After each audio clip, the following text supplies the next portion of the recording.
গ্রামের নাম নিশিচর। নামটা যতটা অদ্ভুত, গ্রামটা তার চেয়েও বেশি থমথমে।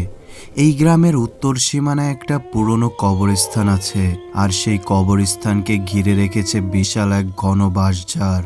গ্রামবাসীরা দিনের বেলাতেও ওই পথ দিয়ে হাঁটার সময় বুক দূর করে, কারণ একটাই, ওই বাঁশঝাড় কোনো স্বাভাবিক বাঁশঝাড় নয়। আজ আপনাদের শোনাবো সেই বাঁশঝাড়ে এক হাড়হিম করা সত্য ঘটনা। ঘটনাটি ঘটেছিল আজ থেকে বছর 10 আগে। শহরের এক যুবক, নাম আরিয়ান। আরিয়ানের পুরো পরিবার শহরে থাকত। নিশিচর গ্রামে ছিল তার দাদু বাড়ি। আরিয়ান ছোটবেলায় অনেক এসেছে দাদু বাড়ি, কিন্তু দাদা দাদি মারা যাওয়ার পর অনেক বছর আরিয়ান গ্রামের বাড়িতে আসেনি। আরিয়ান এখন বড় হয়ে গেছে, সে সব কিছু বুঝতে শিখে গেছে। অনেক দূর দূরান্তে এখন সে একা একাই যেতে পারে। হঠাৎ একদিন তার মনে পড়ল তার দাদুবাড়ির কথা। দাদুবাড়ির কথা মনে পড়তেই তার মনটা আনচান করে উঠল দাদুবাড়ি যাওয়ার জন্য। বাড়িতে থেকে তার মা বাবার অনুমতি নিয়ে সে রওনা দিল দাদুবাড়ির উদ্দেশ্যে। দুপুরের দিকে সে দাদুবাড়িতে গিয়ে পৌঁছালো। সন্ধ্যার কিছুক্ষণ আগে সে বাইরে একটু হাঁটতে গেল। তার চাচা তাকে বলেছিল সে যেন উত্তরের কবরস্থানের দিকে না যায়, কারণ ওই জায়গাটা অনেক খারাপ। আরিয়ান এসব ভূত পেত একদমই বিশ্বাস করতো না। সে হাঁটতে হাঁটতে পাশের গ্রামে চলে গেল, কারণ পাশের গ্রামে ছিল বড় বাজার। ওই বড় বাজারে যাওয়ার দুইটা রাস্তা ছিল। একটা রাস্তা হচ্ছে ওই কবরস্থানের রাস্তা, আর একটা রাস্তা দিয়ে বাজারে যেতে হলে অনেক পথ হেঁটে যেতে হয়। বাজারে গিয়ে আরিয়ানের বাড়িতে ফিরতে বেশ রাত হয়। ঘড়িতে তখন রাত 12:15। ওই রাতটা ছিল পূর্ণিমার রাত। চাঁদের আলোর জন্য চারিদিকটা বেশ পরিষ্কার বোঝা যাচ্ছিল। আরিয়ানের হাতে ছোট একটা টর্চ লাইট ছিল। গ্রামের রাস্তায় সাপ বিচ্ছু থাকে, এজন্য আরিয়ান টর্চ লাইট জ্বালিয়ে দিয়ে সামনের দিকে হাঁটতে শুরু করলো। আরিয়ান যখন কবরস্থানের কাছাকাছি পৌঁছলো, হুট করেই চারপাশটা নিস্তব্ধ হয়ে গেল, এবং সাথে সাথে আরিয়ানের টর্চ লাইটটিও বন্ধ হয়ে গেল। আরিয়ান তখন অনেক চেষ্টা করলো টর্চ লাইটটি জ্বালানোর, কিন্তু টর্চ লাইটটি জ্বলল না।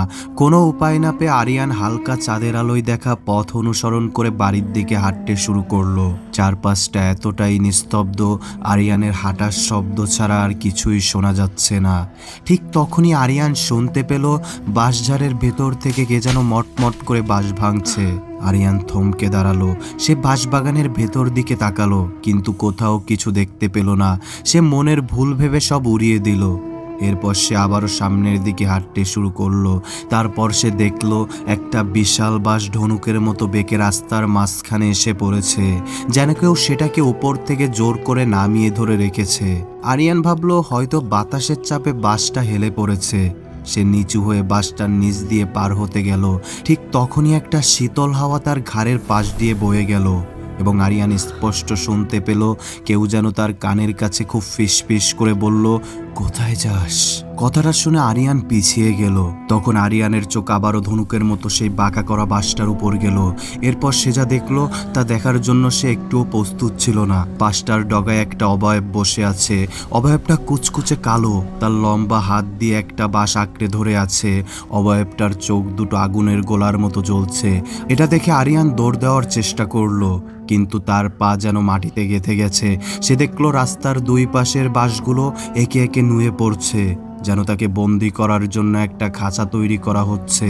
আরিয়ান স্পষ্ট শুনতে পাচ্ছিল বাঁশঝাড়ের ভিতর থেকে বাঁশের শুকনো পাতার উপর দিয়ে কিছু একটা ঘষ্টে ঘষ্টে চলে যাচ্ছে, আর কে যেন অট্টহাসি হাসছে। এটা শুনে সে যখন বাঁশঝাড়ের দিকে তাকালো, সে দেখলো কবরের দিক থেকে সাদা কাফন পরা একটা মূর্তি ধীরে ধীরে বাঁশঝাড়ের ভেতরে অদৃশ্য হয়ে যাচ্ছে।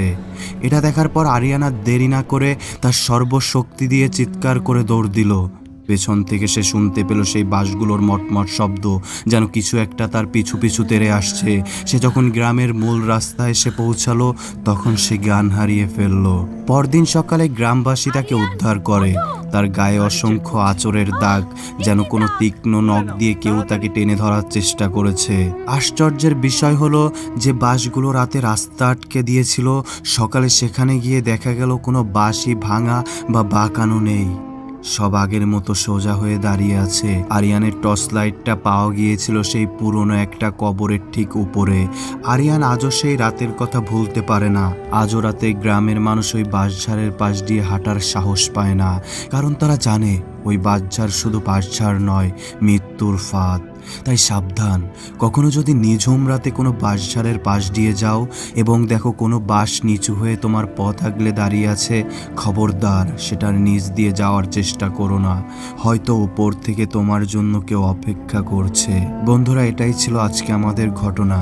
যদি ঘটনাটি ভালো লেগে থাকে তাহলে অবশ্যই সাবস্ক্রাইব করবেন খানের ভৌতিক এলাকা ইউটিউব চ্যানেলটি। আর ভিডিওটি যদি ভালো লাগে তাহলে অবশ্যই লাইক এবং কমেন্ট করতে ভুলবেন না।